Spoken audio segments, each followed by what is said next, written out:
여보게 사위, 나 좀 살려줄게. 한양에서 온 선비 사위에게 장모가 피눈물을 흘리며 겨우 하시는 말씀이 살려주게입니다. 과거 시험에 낙방하고 아내의 부탁으로 들린 처가집에서 이 무슨 해괴한 일인지 지금부터 함께 보시죠. 조선 교전야담을 찾아주셔서 감사합니다. 구독과 좋아요에 동참해주시면 힘이 됩니다. 모두 건강하세요. 걔 누구냐? 이 밤중에 고개를 넘는 자가. 길목을 지키던 마을 장정이 낡은 죽창을 세우며 앞을 가로막습니다. 한양에서 온 선비요.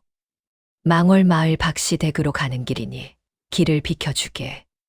장정은 대답 대신 퀭한 눈으로 선비를 훑어보더니 기분 나쁜 침을 뱉고는 안개 속으로 사라집니다. 마을 사람들은 일찍이 문을 걸어 잠그고 등불을 껐습니다.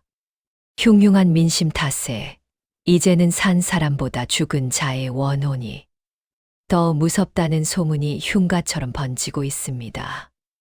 고요하다 못해 기괴한 어둠 속에서 저 멀리 박씨 가문의 거대한 대문만이 입을 꾹 다문 채 서 있습니다. 먼 길을 달려온 이선우의 집시는 흙먼지로 뒤덮여 너덜너덜하게 닳아 있습니다. 낙방에 고배를 마시고 돌아오는 길이라 도포 자락이 유독 쓸쓸해 보이지만 갓 아래로 비치는 눈매만큼은 밤안개를 꿰뚫을 듯 송곳처럼 날카롭게 살아 있습니다. 이보게들 나요. 한양에서 온 사위 이선우일세. 선우가 굳게 닫힌 박씨 가문의 대문을 두드립니다. 철컥. 무거운 빗장이 풀리는 소리가 정적을 찢으며 들려옵니다. 문틈으로 새어나온 희미한 초롱불 아래 선우의 수척한 얼굴이 드러납니다. 마중 나온 하인의 눈동자가 불안하게 흔들리는 것을 선우는 놓치지 않습니다. 그는 품속에 든 서찰을 고쳐줍니다. 병이 깊어 거동조차 못한다는 장모님의 비보를 듣고 달려오는 내내 아내 옥분이 눈물로 부탁하던 목소리가 귓전을 맴돕니다. 서방님, 부디 어머님의 안위를 살펴주셔요. 선우는 크게 숨을 들이켜며 대저택의 문턱을 넘습니다.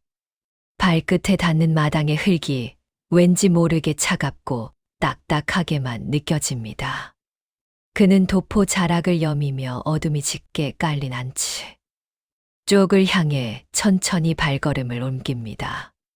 대청마루에 올라서자 한겨울 서리보다 차가운 기운이 발목을 감쌉니다.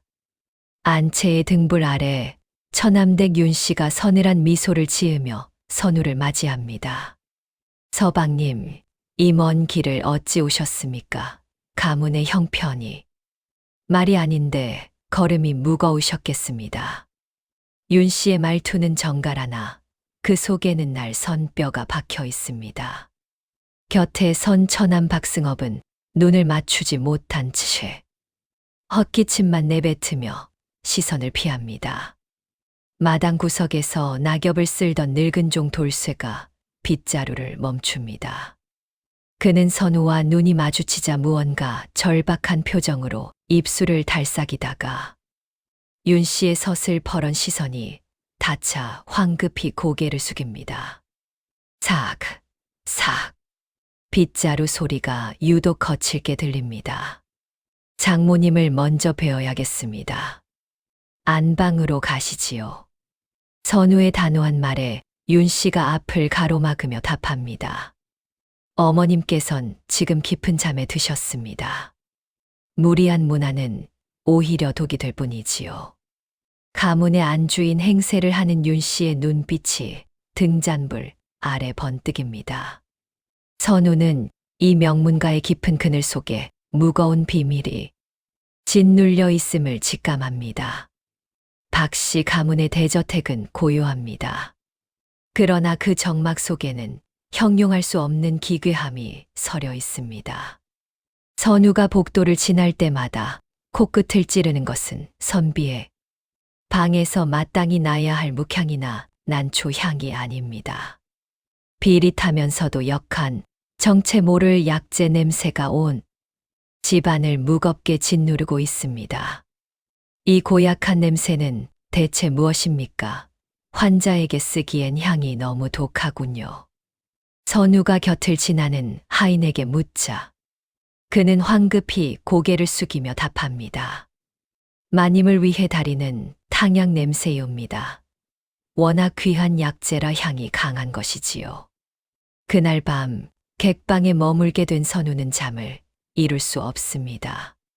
사방이 죽은 듯 고요한 시각. 건너편 장모의 방에서 기이한 소리가 들려옵니다. 드득 드르륵. 무언가 날카로운 것으로 나무 바닥이나 문창사를 긁는 듯한 소름 끼치는 소리입니다. 선우는 등불도 켜지 않은 채 장모의 방 앞으로 다가갑니다. 어머님, 사위 선우입니다. 안이 편치 않으신지요? 방 안에서는 아무런 대답이 없습니다. 그저 짐승의 숨소리 같은 정막뿐입니다. 하지만 선우는 느낍니다. 닫힌 창호지 문틈 사이로 누군가의 서늘한 시선이 자신을 빤히 감시하고 있다는 사실을 말입니다. 선우의 등줄기에 차가운 식은땀이 흐릅니다. 처남댁 윤 씨가 마을 잔치에 찬조할 음식을 챙기러 자리를 비운 틈을 타 선우는 기회를 놓치지 않고 장모 한씨 부인의 방으로 스며듭니다. 방 안은 대낮임에도 불구하고 커튼을 친 듯 어둡고 코를 찌르는 약재 냄새가 더욱 진동합니다. 어머님, 사위 선우입니다. 정신이 좀 드십니까? 병색이 완연하여 송장처럼 누워있던 장모의 눈꺼풀이 파르르 떨립니다. 그 순간 감겨있던 장모의 눈이 번뜩 뜨이며 실눈 사이로 맺혀있던 피눈물이 뺨을 타고 흐릅니다. 부인은 온 힘을 다해 마른 나뭇가지 같은 손을 뻗어 선우의 도포 소매자락을 낚아챕니다. 혀가 굳어 말 한마디 내뱉지 못하는 장모의 입술이 애처롭게 일그러집니다. 그녀는 떨리는 손가락으로 선우의 손바닥을 거칠게 긁어내리기 시작합니다. 삐뚤빼뚤하지만 절실함이 담긴 글자. 살, 여, 주, 개. 선우의 심장이 덜컥 내려앉습니다. 이것은 단순한 풍이 아니었습니다. 누군가 의도적으로 장모의 입을 막고 서서히 숨통을 조이고 있다는 명백한 신호였습니다.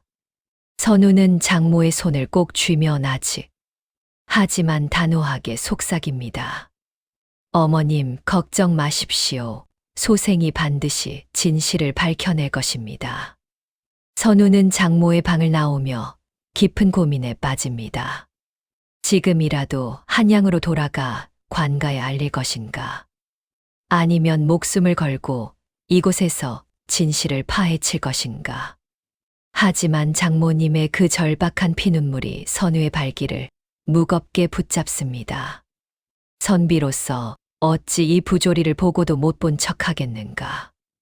선우는 결연한 표정으로 이곳에 머물며 증거를 찾기로 결심합니다. 그는 모두가 잠든 야심한 시각, 무억 뒤편 탕약을 다리던 화로 근처를 은밀히 살핍니다. 아무도 없는 것을 확인한 선우는 버려진 약재, 찌꺼기를 손으로 헤집습니다. 일반적인 보약과는 다른 검붉고 고약한 냄새가 나는 정체 모를 줄기가 섞여 있습니다. 선우는 품속에서 깨끗한 손수건을 꺼내 찌꺼기를 조심스럽게 감싸 도포 깊숙이 숨깁니다. 이것이 장모님의 혀를 굳게 만든 독초라면, 분명 의원이라면 알 터이다. 선우는 담벼락 그림자를 따라 숨을 죽이며 대문을 나섭니다. 마을 의원을 찾아가 이 약재의 정체를 밝혀야만 합니다. 등 뒤에서 누군가 지켜보는 듯한 서늘한 기척이 느껴지지만 선우는 멈추지 않고 어둠 속으로 몸을 던집니다. 달빛조차 들지 않는 울창한 숲길을 선우가 서두릅니다. 도포 품속에 감춘 약재 찌꺼기가 가슴팍을 차갑게 짓누릅니다. 마을 의원에게 닿기도 전 굽이진 고갯길목에서 누런 삼배옷을 입은 노파가 불쑥 나타납니다. 초점이 없는 눈동자가 허공을 향해 있는 마을에서 산신할미라 불리는 기이한 노파입니다. 걔 누군가 이 밤중에 원혼의 냄새를 풍기며 다니는 선비가 노파의 쉰 목소리에 선우가 우뚝 멈춰섭니다. 노파는 선우의 곁으로 다가와 코를 킁킁거리며 공기를 살핍니다. 선우가 조심스럽게 인사를 건네려 하자 노파가 나무 지팡이로 땅을 탁 치며 낮게 읊조립니다. 그 집안을 조심하게 지금 그곳에선 산 사람이 죽은 사람 노릇을 하고 죽은 사람이 산 사람 노릇을 하고 있구먼. 선우의 등줄기가 서늘해집니다.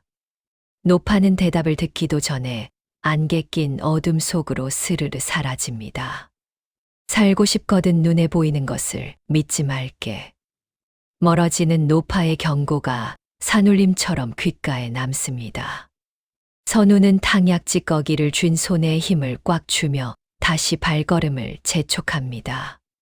선우가 방으로 돌아오자 처남댁 윤 씨가 기다렸다는 듯 푸짐한 상을 들여보냅니다. 서방님, 밤길을 다니시느라 시장하시지요. 기력 보강에 좋은 산삼을 넣은 달국을 올렸으니 어서 드십시오. 윤 씨의 눈매가 평소보다 가늘게 휘어지며 선우의 거동을 살핍니다. 선우는 담담하게 수저를 들었으나 가슴 속엔 의구심이 가득합니다. 선우가 숟가락을 깊숙이 찔러 넣어 국물을 한 모금 뜨려던 찰나입니다. 맑은 은빛으로 빛나야 할 은수저의 끝이 순식간에 시커멓게 변하기 시작합니다. 선우의 눈동자가 파르르 떨립니다. 독이다. 왜 드시지 않고 가만히 계십니까? 윤 씨가 바짝 다가앉으며 묻습니다. 그녀의 목소리엔 서늘한 압박이 실려 있습니다. 선우는 찰나의 순간에 기지를 발휘하여 일부러 손목에 힘을 빼며 국그릇을 바닥으로 쳐냅니다. 아차, 실례를 범했습니다. 먼 길을 오느라 손목에 힘이 풀린 모양입니다. 방바닥에 쏟아진 국물이 거품을 일으키며 누렇게 변해갑니다. 선우는 당황한 기색을 숨기며 몸을 일으킵니다. 의복이 다 젖었으니 잠시 자리를 비워야겠습니다. 방을 나서는 선우의 심장이 터질 듯 요동칩니다. 이제 적은 더 이상 발톱을 숨기지 않습니다. 집안 전체가 자신을 죽이려는 올감이라는 사실이 뼈저리게 다가옵니다. 선우는 처남 박승업이 자리를 비운 사이 그가 머무는 사랑채 서재로 은밀히 숨어듭니다. 책장 구석, 겉면이 다른 경전들 사이에서 유독 두툼한 서책 하나가 눈에 띕니다.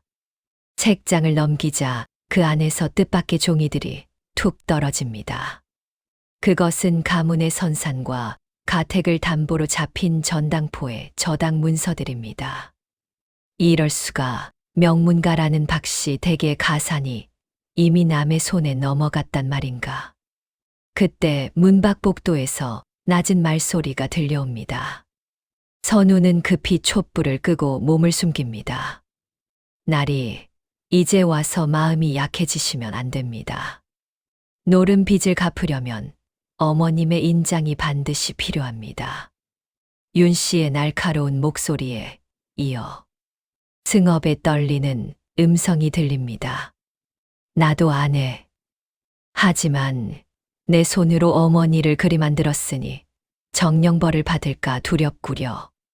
선우는 어둠 속에서 주먹을 꽉 쥡니다. 장모를 병들게 한 것은 처남댁의 야망뿐만이 아니었습니다. 친아들인 박승업의 탐욕과 묵인이 비수가 되어 어머니의 가슴을 찌르고 있었던 것입니다. 교심으로 포장된 이 집안의 껍데기가 무참히 깨지는 순간입니다. 밤이 깊어 정적만이 가득한 방 안. 문 밖에서 조심스러운 발소리가 들립니다. 날이 저 돌쇠이옵니다. 문을 여니 늙은 종 돌쇠가 사시나무 떨듯 몸을 떨며 서 있습니다. 선우는 그를 방으로 들이고 따뜻한 물 한 잔을 건넵니다. 돌쇠의 눈에는 억눌러 온 눈물이 고여 있습니다. 날이 차마 입을 뗄 수가 없었사옵니다. 하지만 나리의 진심을 보니 소인이 지옥에 갈지언정 말해야겠다 싶었습니다.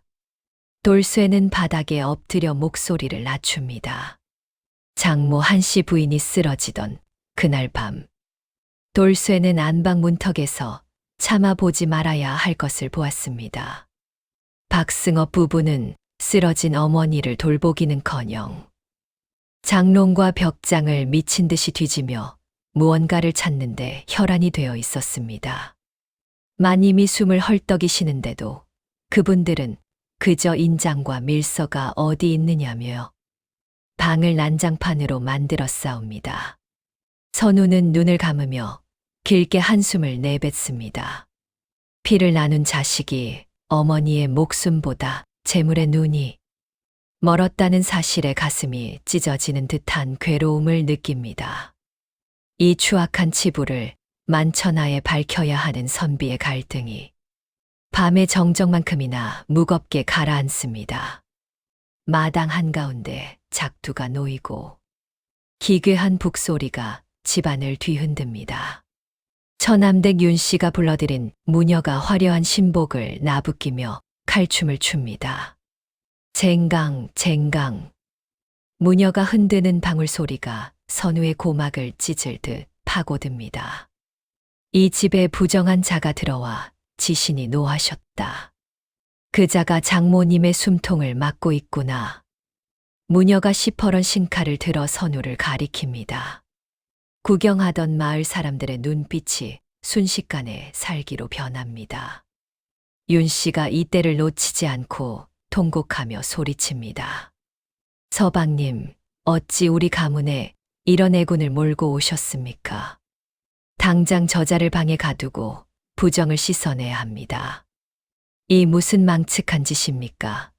천한 주술로 진실을 가리려 하지 마시오.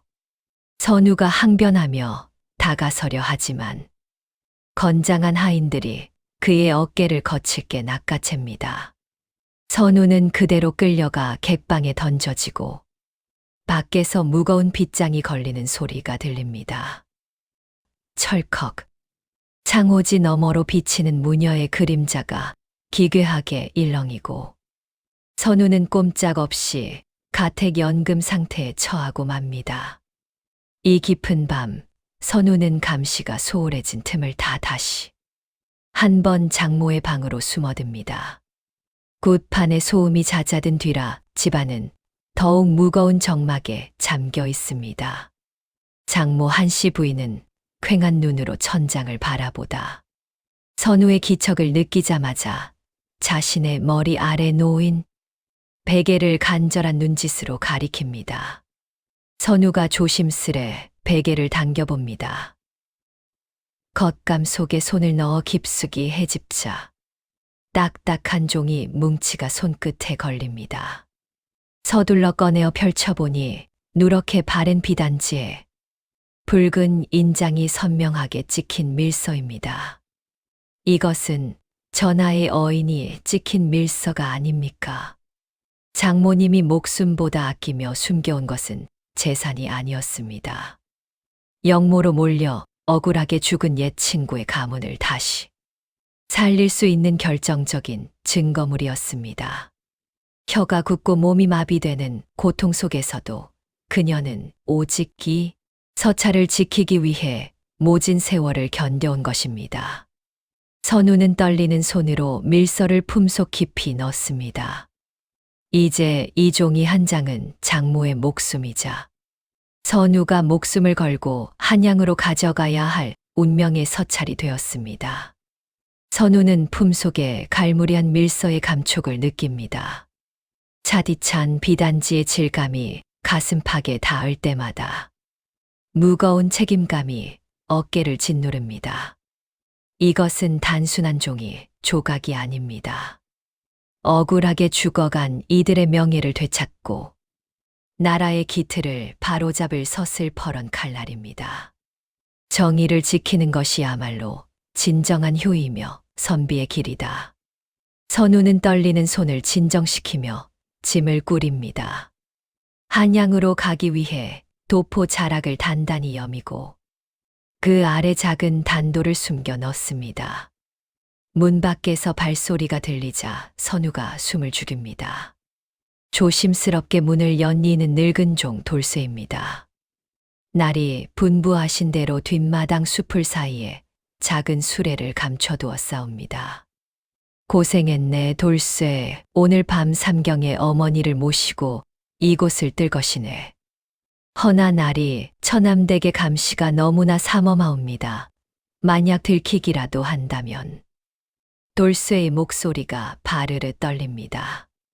선우는 그의 어깨를 굳게 잡으며 눈을 맞춥니다. 두려워 말게. 내 목숨을 걸고서라도 어머니를 한양으로 압송할 것이니. 선우는 어둠이 내려앉은 별채 쪽을 응시합니다. 이제 돌아올 수 없는 강을 건널 준비를 마쳤습니다. 잠시 후 멀리서 들려오는 술라군의 딱딱이 소리가 정적을 깹니다. 한씨 부인을 수레에 옮기려던 선우는 그녀의 옷소에 안쪽에서 삐져나온 낡은 비단 주머니를 발견합니다. 그 안에는 궁궐 상궁들만이 지닐 수 있는 은재 놀이개와 함께 빛바랜 입궐 명부가 들어 있습니다. 어머님, 이 놀이개는 설마 어머님께서 궁에 계셨던 분입니까? 장모는 말 대신 눈을 질금 감으며 뜨거운 눈물을 흘립니다. 그녀는 과거 궁궐의 비밀을 품은 채 쫓겨난 상궁이었습니다. 선우가 떨리는 손으로 주머니 안에 또 다른 종이를 펼치자 박씨 가문의 족보 조각이 나타납니다. 그런데 승업의 이름 옆에 붉은 먹으로 계자라는 글자가 선명히 적혀 있습니다. 그렇다면 처남이 어머님의 친아들이 아니었단 말입니까? 사실 박승업은 친부모의 원수를 갚기 위해 신분을 위조하고 한씨 부인의 양자로 들어온 자였습니다. 가문의 재산을 노린 것도 장모를 병들게 한 것도 모두 계획된 복수였습니다. 장모가 공포에 질린 눈으로 사랑채 쪽을 가리킵니다. 그곳에서 승업의 서늘한 그림자가 길게 드리워지며 다가오고 있습니다. 선우는 소름 끼치는 진실 앞에 온몸에 피가 역류하는 기분을 느낍니다. 이 늦은 밤에 어머님을 모시고 어디를 가시려는 게냐. 날카로운 외침과 함께 횃불을 든 무리가 뒷마당을 에워쌉니다. 처남댁 윤씨가 서늘한 안광을 띠며 선우의 앞을 가로막습니다. 그녀의 손에는 기름병이 들려 있습니다. 선우는 장모님을 등에 업은 채 뒷걸음질 치지만 이미 사방이 박승업과 그 수하들에게 포위된 상태입니다. 내 이놈, 감히 가문의 물건을 훔쳐 달아나려 하다니. 그 밀서를 내놓지 못할까. 박승업이 칼을 뽑아 들며 위협합니다. 선우는 품속의 밀서를 움켜쥐며 단호하게 소리칩니다. 이것은 가문의 물건이 아니라 나라의 기틀을 바로잡을 전하의 명이다. 내 놈들의 죄악은 이미 하늘이 알고 있다. 입을 닥쳐라. 그렇다면 증거와 함께 죄가 되어 사라지거라. 윤 씨의 손에서 던져진 기름병이 별채 문턱에서 깨지고 뒤이어 횃불이 던져집니다. 화르르. 마른 나무로 된 별채는 순식간에 화마에 휩싸입니다. 거센 불길이 선우와 장모님의 탈출구를 집어삼킵니다. 매캐한 연기가 폐부를 찌르고 타오르는 대들보가 굉음을 내며 무너져 내립니다. 선우는 뜨거운 열기에 정신을 잃어가면서도 밀서를 품에 꼭 안은 채 쓰러지는 장모님을 붙잡으려 절규합니다. 매운 연기가 허파를 찌르고 시뻘건 불꽃이 살결을 태울 듯 달려듭니다. 무너져 내리는 대들보 사이로 장모 한씨 부인의 가냘픈 신음이 들립니다. 선우는 정신이 아득해지는 찰나 자신의 도포 자락을 찢어 물통에 남은 물을 적셔 입을 틀어막습니다. 이대로 죽을 수는 없다. 진실이 이 불길에 먹히게 둘 수는 없어. 선우는 타오르는 석가래가 어깨를 스치는 고통을 견디며 장모에게 달려갑니다. 불길 속에 쓰러진 그녀를 발견한 선우는 망설임 없이 그녀를 등에 업습니다. 평생 가문의 비밀을 짊어지느라 야윌대로 야윈 장모의 몸은 솜털처럼 가볍기만 합니다. 어머님, 정신 차리십시오. 제가 왔습니다. 사위 선우가 여기 있습니다. 선우는 포효하며 불타는 문턱을 향해 몸을 던집니다. 뒤편에서 우지끈하며 지붕이 내려앉는 굉음이 들립니다. 불길이 발목을 잡아채려 하지만 선우는 오직 앞만 보며 연기 구덩이를 뚫고 나갑니다. 뜨거운 열기 속에서도 품 안의 밀서와 등에 엎인 장모의 온기만을 이정표 삼아 그는 절망의 화마를 건너뜁니다. 선우가 불길을 뚫고 마당으로 굴러떨어집니다. 옷자락은 검게 그을리고 얼굴은 재범벅이지만 등에 업은 장모만은 필사적으로 감싸 안고 있습니다. 매운 연기를 내뱉으며 간신히 고개를 들자 시퍼런 칼날을 번뜩이며 박승업이 앞을 막아섭니다. 결국 기어 나왔구나. 그 밀서를 내놓고 순순히 목숨을 내놓거라. 박승업의 뒤로 무녀가 방울을 흔들며 기괴한 웃음을 흘립니다. 선우는 무술을 모르는 선비이나 그 기계만큼은 서슬퍼런 작두날보다 날카롭습니다. 그는 떨리는 손으로 품속에서 전하의 붉은 인장이 찍힌 밀서를 꺼내 하늘 높이 치켜듭니다. 내 이놈, 이 위엄서린 인장이 보이지 않느냐.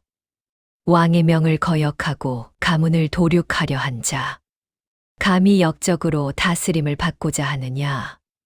순간 승업의 칼끝이 미세하게 흔들립니다.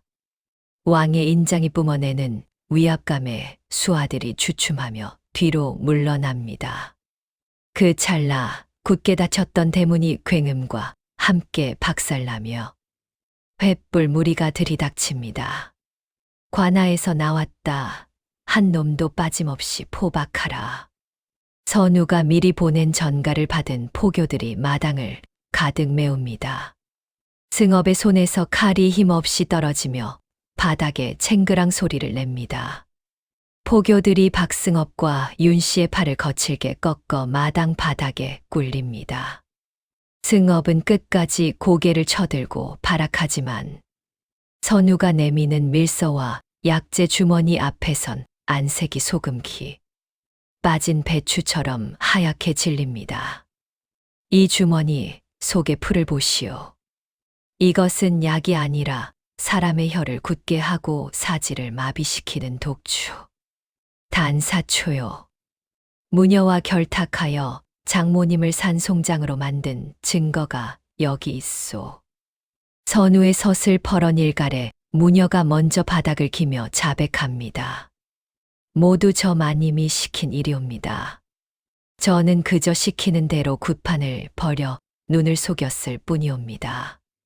뒤이어 포교들이 박승업의 품을 수색하자 위조된 족보와 저당 잡힌 문서들이 쏟아져 나옵니다. 산신 할미의 예언대로 죽은 자의 신분을 빌려 산 사람인 아들 노릇을 하며 가문을 좀먹던 가짜의 정체가 드러난 것입니다. 산 사람이 죽은 사람 노릇을 한다더니 내 놈이 바로 그 헛개비였구나. 선우는 차갑게 식어가는 잿더미를 뒤로 하고 포박당하는 두 사람을 매섭게 노려봅니다. 마침내 대저택을 짓누르던 기괴한 안개가 걷히고 진실의 빛이 마당을 비춥니다. 대명률의 엄격한 법도에 따라 가문을 찬탈하려 했던 박승업과 윤씨 부부는 머나먼 변방으로 유배형에 처해집니다. 가문의 재산은 가짜 아들의 소행이라 하여 국고로 귀속될 위기에 처했으나 선우는 며칠 밤을 새워 상소문을 올립니다. 이 재산은 평생 절개를 지키며 가문을 지켜온 한씨 부인의 피땀이며 억울한 이들을 살릴 마지막 고루입니다. 부디 통촉하여 주시옵소서. 선우의 간곡한 청과 밀서의 공로가 인정되어 가문의 가사는 다시 한씨 부인의 품으로 돌아옵니다. 이후 마을에는 평화가 찾아왔고 선우는 한양의 아내 옥분에게 서신을 띄우는 한편 매일 아침 장모님의 곁을 지키며 정성으로 보살핍니다. 그러던 어느 날 미음을 떠먹이던 선우의 손이 멈춥니다. 굳게 닫혀있던 장모의 입술이 파르르 떨리더니 낮은 소리가 새어 나온 것입니다. 선, 우야, 고맙, 다. 비록 투박하고 느린 한마디였으나 그것은 죽음의 문턱을 넘어온 생명의 목소리였습니다. 선우는 장모의 야윈 손을 꼭 맞잡으며 뜨거운 눈물을 흘립니다. 가문을 짓누르던 어두운 그림자가 걷히고 비로소 진정한 회복의 시간이 흐르기 시작합니다. 찬바람에 얼어붙었던 청송령 고갯길에도 마침내 따스한 봄 기운이 찾아옵니다. 마을 어귀의 매화나무에 연분홍 꽃망울이 터지자 망월 마을을 짓누르던 음산한 기운은 온데간데 없이 사라졌습니다. 이제 선우와 한양에서 내려온 아내 옥부는 건강을 회복한 장모님을 모시고 길을 나섭니다. 서방님, 이 은혜를 어찌 다 갚아야 할지 모르겠습니다. 옥분이 눈시울을 붉히며 남편의 손을 잡자 선우는 허허롭게 웃으며 답합니다. 피를 나눈 자식보다 더 소중한 것은 사람의 진심 어린이라 했소. 욕심이 제 몸을 태우는 불길이라면 의리는 얼어붙은 땅에 새순을 틔우는 봄볕과 같은 것이라오. 나귀 등에 올라탄 장모 한씨 부인이 선우의 거친 손을 꽉 쥡니다. 예전에 그 공포 섞인 신륜과 피눈물이 아니라 이제는 따뜻하고 단단한 신뢰의 온기가 전해집니다. 탐욕이 지나간 자리에는 그렇게 다시금 진심이라는 이름의 새싹이 돋아나고 있었습니다.